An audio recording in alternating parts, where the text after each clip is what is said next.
जय भगवान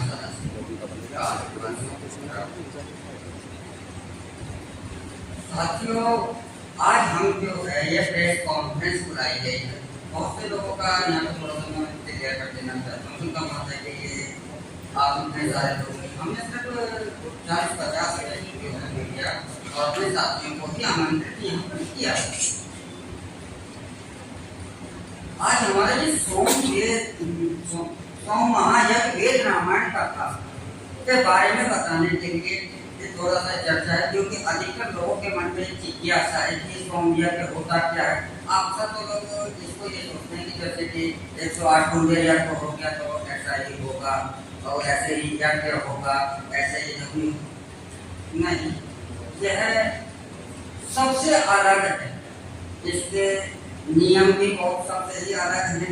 और आपका जब ये यज्ञ होगा तो अक्सर लोगों को यही लगेगा कि यह विभिन्न प्रकार का तरीके से होगा। क्यों है? क्योंकि यह अब से पहले 5000 साल पहले पांडवों के लिए पांडवों ने इस यज्ञ को करवाया था और भगवान सदाशिव श्री कृष्ण की अध्यक्षता में यह यज्ञ हुआ था। और हम इस पावन पर्व के हम गौरवान्वित हैं कि ऐसे महायज्ञ के हम भागीदार बन रहे हैं, इसलिए यह उल्लास का विषय है। इस यज्ञ को करने से फायदा क्या? जैसा कि बताया कि सोम यज्ञ आपने अब तक तो हमारे धर्म पर सनातन धर्म पर एक छोट पर छोट बहुत ज्यादा हजारों सालों से मिलती रही है। जैसे कि भगवान शिव को कहते हैं कि मैं तो भांग पीते हैं और सैकड़ों गाने, कोई बाहर वाला प्रचार नहीं करता। भगवान शिव शराब में वो भांग नहीं पीते, भांग का उनका कोई मतलब नहीं। लेकिन हमने ही अपने भगवान को भांग से जोड़ दिया और उसका ही हम प्रचार करने विचार किया कि भगवान शिव भांग को ही क्यों पीते। सच्चाई यह है कि भगवान शिव का भांग से कोई मतलब नहीं।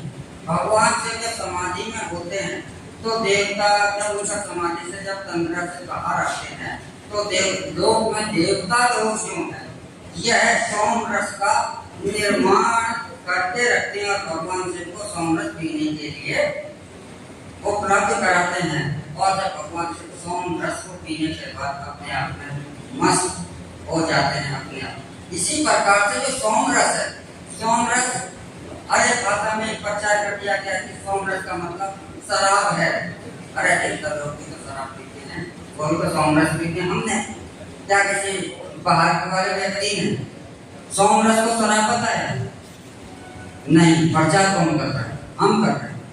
तो हम अपनी सनातन संस्कृति की बातें तो करते हैं, तो लोग कहते हैं कि हम हिंदू हैं। लेकिन आप हिंदू हैं तो अपने धर्म का झूठा प्रचार हम क्यों कर रहे हैं? हिंदुत्व को जगाने के लिए किसी चीज की आवश्यकता नहीं है। आप हिंदुत्व को सही दिशा और सही चीज को जो झूठा प्रचार है उसे आप हटा दीजिए। अगर आप हिंदू हो तो कोई नहीं, एक होली दिवाली की त्योहार पर किसी भी दिन अपने सनातनी वस्त्र पहन के निकलिए, बता दीजिए कि आपके हिंदू की ताकत कितनी, अपने दुनिया को पता लग जाएगी। तो जो बात हम यहाँ पे सोम रस की ही करेंगे, सोम के टॉपिक पर ही करेंगे। और यह है कि इतना पेचीदा विषय है कि इसमें हमारे गुरुवर्ग महाराज सोमेंद्र जी महाराज जी पिछले 45 वर्षों से इस पर अध्ययन और शोध कर रहे हैं। हम लोग कोई साधु सन्यासी संत महात्मा नहीं, सही मायने में क्या कहा जाए तो हम लोग एक रिसर्चर हैं। हमारा मन में एक उद्देश्य यही था कि जिस प्रकार से आज घर घर के अंदर शुगर पहुंच गई, जिस प्रकार से ब्लड प्रेशर घर घर के अंदर है, जोड़ों का दर्द है, सर्वाइकल है, शायद ही 100 घरों में आप अगर आप विजिट करते हैं तो एक आध घर भगवान का आशीर्वाद है जो कि इन बीमारियों से बचाओ, वरना प्रत्येक घर के अंदर। तो अब हमें तो लड़ाई जब स्वस्थ ही नहीं है तो हम लड़ाई कहाँ से लड़ेंगे? और दुनिया के अंदर कोई ऐसी संस्कृति नहीं है इन रोगों से लड़ने का और स्वस्थ रहने का बता सके कि कैसे रहा जाए। और वह दुनिया में एकमात्र है सनातन के अंदर ही सोम रस है। सोम रस हमारे वेदों में ऐसा भी वर्णन है कि सोम रस जो है एक ऐसा संसार में रोग पैदा हुए हैं और अब से बाद में भी जो रोग पैदा होंगे उन रोगों के नाश के लिए आयुर्वेद में हजारों साल से ही हमारा वर्णन है। लेकिन हमने क्या करा, अपनी पद्धति पर कोई विश्वास नहीं करा और अपनी पद्धति छोड़ दी। लेकिन हमारे महाराज जी थे, हम भी थे, कई बार 7-8 देशों में यात्रा भी करी और हमारे महाराज जी को एक ये भी ऑफर आया जापान से कि आप, जापान से कहा भी गया कि आप आ जाइए, जितना भी आपको पैसा चाहिए, जो भी कुछ चाहिए वह हम देंगे, आप जापान में सोमरस बना दें। और लेकिन हमारे महाराज जी ने कहा कि जो मेरी जो वर्षों की तपस्या है, क्योंकि इसको मैं इंडिया में नहीं लाना चाहता हूँ, भारत के लोगों को इससे ही आरंभ करेंगे। तो हम मानते हैं कि हम बहुत छोटे स्तर पर हैं, हमारे पास धन का भी ऐसा कोई धन भी कम इतना नहीं था कि हम इसे कर सकें। लेकिन हमारे आयोजक राकेश उज्जैन वाले इसको काफी हम मेहनत करते रहे और आज उनके कठोर मेहनत और उनके हौसले की वजह से इनका हमें धन्यवाद करूँगा कि इनकी आज कठोर मेहनत की वजह से आज दुनिया को सोमरस जैसी एक औषधि प्राप्त होगी, जिससे कि सभी लोग जो है निरोग हों। और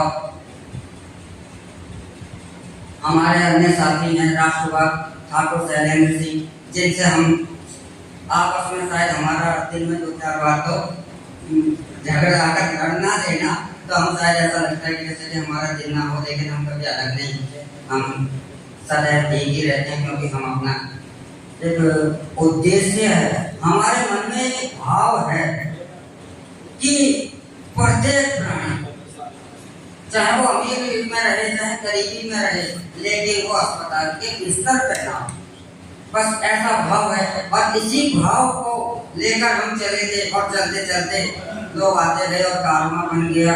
और यह सोमरस, पहले तो मैं आपको यहाँ सोम यज्ञ की बताता हूँ। सोम यज्ञ क्या है? सोमरस यज्ञ भी एक ऐसा यज्ञ है जो कि विशाल यज्ञों में होता है। जैसे कि रामचंद्र जी ने जब अयोध्या के अंदर अश्वमेध यज्ञ किया था, तो अश्वमेध यज्ञ भी जो होता है वह सोम यज्ञ की ही एक श्रेणी है। सोम यज्ञ आप समझ सकते हैं, जैसे कि कृष्ण जी ने राजसूय यज्ञ किया था, यह राजसूय यज्ञ भी इसी श्रेणी का आता है, सोम यज्ञ की ही श्रेणियां हैं। तो ऐसा ही यज्ञ 5000 सालों के बाद होने वाला है।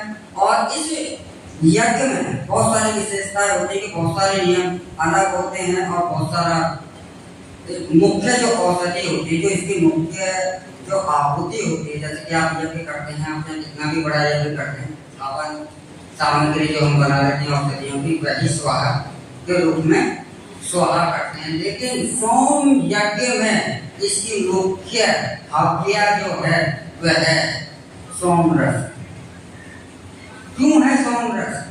क्योंकि सोमरस, पहली तो बात यह है कि सोमरस पृथ्वी का नहीं है, यह देवताओं के यहाँ बनने वाला देवलोक का वट में ही बनाया जाता है, लेकिन बहुत कम मात्रा में ही पृथ्वी पर बनता है। तो जो हमारे ये सोमरस बनाने का जो कार्य है वह इसीलिए है कि हम ये चाहते हैं कि प्रत्येक व्यक्ति इस भाव को लेकर के और कि हम निरोग के जीवन और स्वच्छ वातावरण। सोमरस की एक बात विशेषता और भी है सोम यज्ञ की, कि जो आज दिल्ली में इतना बड़ा पॉल्यूशन है ना, पॉल्यूशन की जो बहुत ज्यादा चर्चा है, तो सोम यज्ञ जो है पॉल्यूशन जो फैला हुआ है इसको भी खत्म करके शुद्ध वातावरण कर देता है। अब ऐसा तो हमने इसके लिए सभी से कहा है कि जैसे आप इसकी जांच करें, सरकार से भी कहा है। और जब ये सोम यज्ञ होगा तो आपको स्वयं सभी से कहना चाहूँगा कि आप इसकी अवश्य अपनी स्तर से जांच करें और स्वयं आ जाएगा कि वातावरण में कितना प्रभाव पड़ता है। क्योंकि सोम रस के अंदर बनाने के लिए हमारे को 7 नदियों का पानी की आवश्यकता होती है। 20,800 लगभग वेद मंत्र होते हैं जो लगातार 5 दिन तक ध्वनि के द्वारा से उस मंत्रों में चलता रहता है। और सैकड़ों औषधियाँ, कम से कम 250-300 प्रकार की औषधियाँ, और वो भी दुर्लभ औषधियाँ हैं जो महाराज जी के साथ में काफी समय से हूँ। और उनका ये समझिए कि जैसे डॉक्टरों का कंपाउंडर होता है, तो यह सौभाग्य मुझे प्राप्त हुआ है। तो महाराज जी का जो भाव रहा कि ये संसार में जो भी जितने भी प्राणी हैं, हम उनको निरोग करें। हमारा यहाँ पर ना तो किसी राजनीतिक मंच से है, ना ही हम राजनीतिक व्यक्ति हैं, ना ही हम इसको किसी अन्य उद्देश्य से ले रहे हैं, ना हमारा इसका व्यापारिक उद्देश्य है। हमारा तो एकमात्र यह उद्देश्य है कि चाहे वह किसी भी जाति से हो, हम जाति धर्म को नहीं मानते, चाहे हम मानव मात्र के लिए इस कार्य को कर रहे हैं, चाहे वो हिंदू हो, मुस्लिम हो, सिख हो, ईसाई हो, लेकिन हम सिर्फ यह चाहते हैं कि प्रत्येक प्राणी, प्रत्येक मानव वह निरोगी हो, बस किसी भाव और स्वच्छ वातावरण में रहे। और जिसे आदमी को 2 चीजें मिल जाती है ना, तो स्वच्छ वातावरण और निरोगी काया, तो उसका जीवन वाली समस्याएं तो जीवन की स्वयं ही समाप्त हो जाती है। तो हमारे यहाँ पर आप सभी साथी को बुलाने का मुख्य उद्देश्य यही है कि आपके मन में इसको लेकर के कुछ जिज्ञासा है, कुछ प्रश्न है, मन में कुछ विचार रखते हैं, क्योंकि ये एक रिसर्च की चीज है और अब तक सुना नहीं कि 5000 साल में इसमें ऐसी क्या विशेषताएं हैं। तो आप मन में उस विचारों को अवश्य ही रखें, और जो प्रश्न चाहते हैं तो उनकी जिज्ञासाएं हैं, उनको भी हम आपकी जिज्ञासाओं को भी उनका समाधान करेंगे। और इसी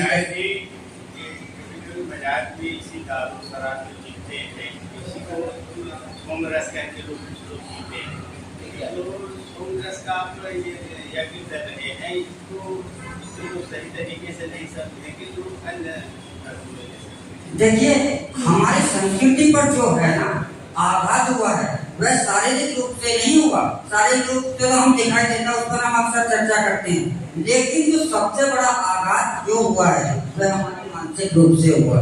हमारे पास सोमरस जैसा दिव्य पेय है, जब रोगी पैदा नहीं होगा तो हम रोगी की तो बात छोड़ दीजिए, ऐसा पेय होने के बाद हमने उसे शराब की उपमा देकर के उसे हमने छोड़ दिया। इनके लाभ बताएं। इनके लाभ ये हैं कि अगर सोमरस की एक मात्र खुराक पी ली जाए, एक खुराक, एक बार अगर आपने सोमरस पी लिया, तो पूरा भारत या पूरी दुनिया जिन रोगों से पीड़ित है, जैसे माइग्रेन, आपका सर्वाइकल, महिलाओं के अंदर होने वाले पर्दा रोग, मधुमेह, डायबिटीज, जॉइंट जोड़ों के दर्द, आदमी जो पागल सा हो जाता है ना, वह रोग, पीलिया रोग जैसे रोग मात्र एक बार सेवन से ही समाप्त हो जाते हैं।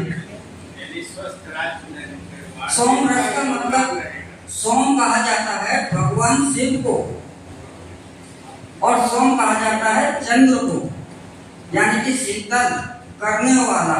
सोमरस का मतलब है आनंद करने वाला। सोमरस पीने की एक खुराक में आपके मन में एक आनंद रहता है, आनंद का भाव रहता है, नशा नहीं होता, आनंदित मन रहता है। ये नहीं कि जैसे शराब है या ऐसी जो चीजें पीते हैं इनसे नशा होता है। नशा क्या करता है? नशा जो है वह आदमी को बेहोशी की अवस्था में लाता है, विक्षिप्त अवस्था में लाता है, जबकि सोम रस जो है आनंदित मन को करता है। मन के अंदर आपके मन में उल्लास, प्रफुल्लता होती है। तो एक खुराक सैकड़ों बीमारियों को नाश करने वाली है, और कैसा भी दुर्लभ रोग सोमरस का जिसने अगर 1 महीने सेवन कर लिया, 2 महीने सेवन कर लिया, तो आपके खाते में ऐसा कोई बीमारी नहीं है, ना गिना सकते, जिसका क्या इसके पास इलाज ना। तो ऐसा ही सोमरस हम निर्माण करने जा रहे हैं, लेकिन बहुत सारे आपके मन में जिज्ञासाएं होंगी, तो वह बीच में हम उसका जिज्ञासाओं का भी आपको देंगे, लेकिन मैं यहाँ पर